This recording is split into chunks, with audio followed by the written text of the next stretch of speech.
Fala, gente. Eu vim hoje falar um pouquinho do Ciro Gomes, que é um cara há muitos anos da política nacional, foi ministro do Itamar Franco, foi ministro do Lula, acho que 2 vezes.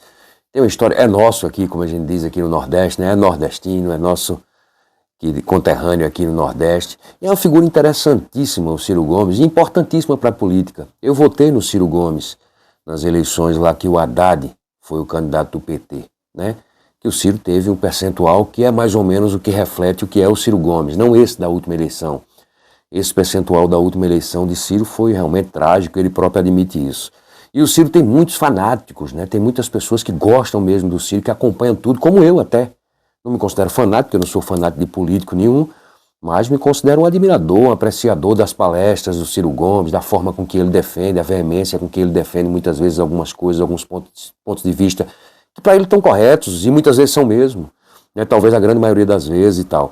O que eu acho é o seguinte, a gente que gosta do Ciro, esse vídeo não vai chegar ao Ciro Gomes, provavelmente, eu até o conhecia há um bom tempo atrás, quando ele era ministro do Lula, ele teve aqui nas palafitas de Brasília Teimosa, teve o ministério do Lula todo com o Lula, Ciro novinho, a gente fumou um cigarro junto. E é o seguinte, eu preciso falar aqui hoje porque é que a gente fica triste, a gente que gosta do Ciro Gomes. Primeiro pela importância dele, ele é um cara essencial para a política, pelas denúncias que ele faz, pela forma com que ele se expõe a isso até, segundo ele mesmo, isso lhe confere vários processos que ele tem que se defender, pagar advogado e tal, de forma contínua, justamente pelas denúncias que ele faz, não por nada relacionado realmente a mal feito, a malversação de alguma forma do recurso público. Ele, embora tenha ocupado tantos cargos, é admirável nesse sentido. Não que não seja a obrigação dele, ele também fala isso. Mas é inaceitável os 3%, 3 e pouco, que Ciro teve nessas últimas eleições, sabe? E a gente fica triste. Eu vou dar minha opinião do que é. Isso pode irritar alguns ciristas, mas vai que em algum momento esse vídeo também pode chegar ao Ciro Gomes, embora o canal aqui seja minúsculo, né? Como um apreciador dele, o que custa ele ouvir um vídeo de um apreciador dele, né? Mesmo sendo meio solitário pelo tamanho do canal. Também vai que o canal cresce, né? Então a questão é a seguinte, para mim, a agressividade, a arrogância de Ciro, a brutalidade até, veja bem, entendo o que eu estou dizendo, e até o Ciro fala muito disso, né? A nossa forma, a nossa verborragia, a nossa forma de falar aqui no Nordeste, muitas vezes até assusta. Com o PT é problemática.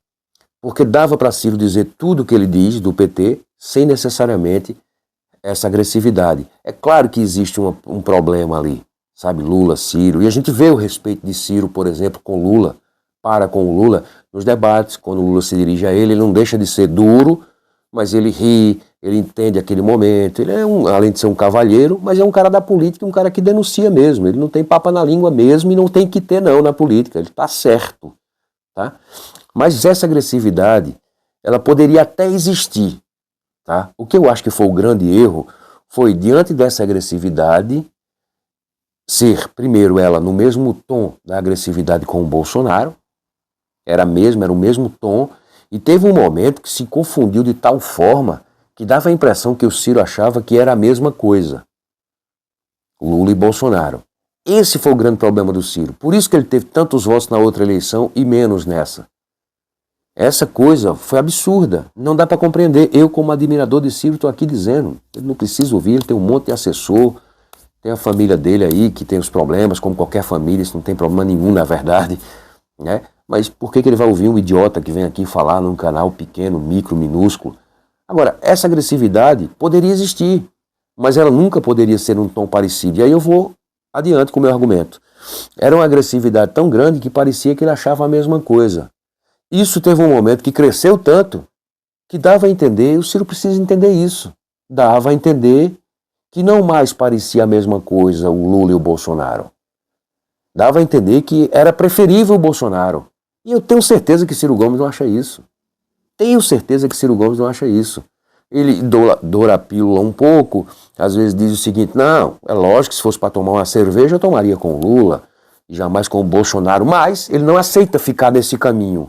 Ele não aceita isso, mas aí vem aquela coisa de novo, e em alguns argumentos defendidos por Ciro Gomes, em algumas palestras, entrevistas e tal, deu a entender que não só eram iguais, como o Bolsonaro parecia uma melhor opção, diante das que a gente tinha naquele momento, e desculpa, era a que a gente tinha, não no primeiro turno. No primeiro turno, por favor, né? Tinha o Ciro Gomes, tinha a Tebet, Simone Tebet, tinha outros, né? Mas no segundo turno era que a gente tinha. Então não dá para entender desde o momento que ele iguala os dois, e pior ainda no momento em que ele deixa insinuar, e basta ele ver, ou alguém que realmente tem isenção, ver e dizer para ele, realmente, Ciro, nessas coisas que você diz, dá a entender que até que o Bolsonaro é preferível. Isso foi uma tragédia para ele, foi isso, e o que é que foi? O que é que foi mais? Por que o Ciro é um cara considerado inteligente, respeitado no Brasil todo, até por concorrentes políticos, há um respeito mínimo ao Ciro Gomes ali, pelo menos, né? E ele é tão azedo nas denúncias dele, e tem que ser, Ciro, continue assim, isso é importante para a política, é importante para o Brasil, é importante para o nosso Nordeste. Tá? Eu conheço sua história aí, por ler, procurar saber, nunca conversei. A gente bateu um papo rápido, fumando um cigarro, naquela época você não deve nem lembrar, porque também eu estou diferente, faz muitos anos, né? E eu não sou uma pessoa conhecida. Então, Ciro, foi isso, amigo. Procure aí ver, de boa vontade, de boa fé, põe um assessor isento realmente para ver. E isso foi trágico. Ah, não foi não. Não foi isso não. Foi a mídia. Não foi. Não foi a mídia que empacotou o Lula. Não foi. Não foi, desculpa. Não foi. Foi isso. Se não tivesse feito isso, não tinha ganho. Não tinha ido para o segundo turno, mas tinha tido os 13% novamente. Simples assim. Veja 2018, quando ele era muito mais justo com o Lula. E aí eu estou dizendo que ele é atualmente injusto nas críticas que ele faz, nas coisas até azedas que ele diz. Não, ele não é injusto, não é justo mesmo. Ele está sendo justo. Na comparação com o Bolsonaro, e até em alguns momentos deixa respingar que o Bolsonaro seria uma melhor opção, aí ele está sendo injusto. Imensamente injusto. Ele sabe disso. Ele não acha o Bolsonaro uma opção melhor do que o Lula. E nem acha iguais, desculpa. Ah, ele deve, se chegar isso a ele, ou algum fã dele aí, deve estar dizendo, pô, ele está dizendo que acha igual, você está dizendo que não é possível. Não é possível. Não é possível que ele ache aquelas duas criaturas iguais. Né? E aí ele releva, não, Lula pelo menos a gente está no campo da democracia, mas ele faz questão de igualar. Lula é um corrupto, é um bandido, é não sei o quê, mas no campo da democracia. E o Bolsonaro é da ditadura. Aí ele dá a entender que ainda é preferível Lula. Só que em alguns momentos ele iguala. Em outros, que foram os mais graves, na minha opinião, foram os que trouxeram esses 3% trágicos para a vida do Ciro, ele dá a entender sim, desculpa, vai olhar, vai ver o que ele fala, ele dá a entender sim, que até o Bolsonaro seria uma melhor opção.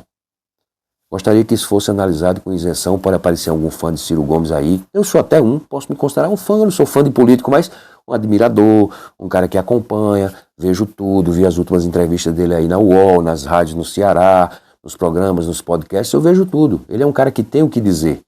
E é um cara que pode ter, sim, grandes chances para ser presidente da República. E eu tenho certeza que o Brasil estaria em boas mãos. Grande abraço, até o próximo vídeo.